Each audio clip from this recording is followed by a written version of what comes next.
আসসালামু আলাইকুম ভিউয়ার্স, আপনারা কেমন আছেন? আজকে আমি দেখেন একটা নতুন একটা আইটেম নিয়ে এসেছি। সেটা হচ্ছে কি, মোবাইল যে গরম হয়ে যায়, মোবাইলটা আপনি ঠান্ডা করবেন কিভাবে দেখেন। আপনার বাসায় যদি গরম হয়ে যায় তো আপনি মোবাইলের মানে আপনার ফ্রিজের দরজাটা খুলবেন, মোবাইলটা কিছুটা সময় আপনি ডিপে রেখে দিবেন।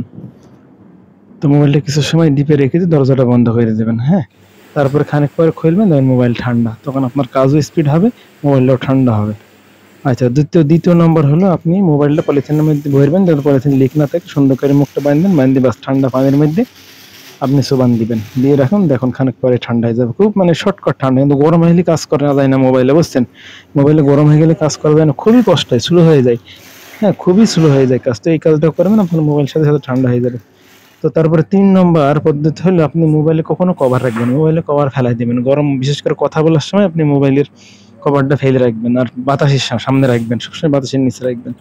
আচ্ছা, তারপরে ৪ নম্বর পদ্ধতি হলো আপনি মোবাইল ওই এরোপ্লেন মোডে রেখে দিবেন। খানিক পরে দেখবেন ১-২ মিনিট পরে ঠান্ডা হয়ে যাবে। এরোপ্লেন মোডে রেখে ঠান্ডা বাতাসে রাখবেন। ৫ নম্বর বুদ্ধি হলো আপনার মোবাইল রিস্টার্ট দিবেন, এবং না হলেও কিছুক্ষণ আপনি অফ রেখে দিবেন। মোবাইল চাপ রেখে বন্ধ করে দিবেন।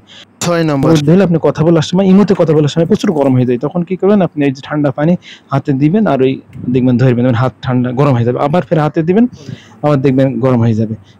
পানি ফের নেবেন, ফের দিবেন, তলে ঠান্ডা হয়ে যাবে। তো যাই হোক, যদি আমার ভিডিওটা ভালো লাগে শেয়ার করবেন, কমেন্ট করবেন, আর লাইক করবেন, আমাকে ফলো দিয়ে রাখবেন। আজকে এই পর্যন্তই। ভালো থাকবেন, সুস্থ থাকবেন। আল্লাহ হাফেজ।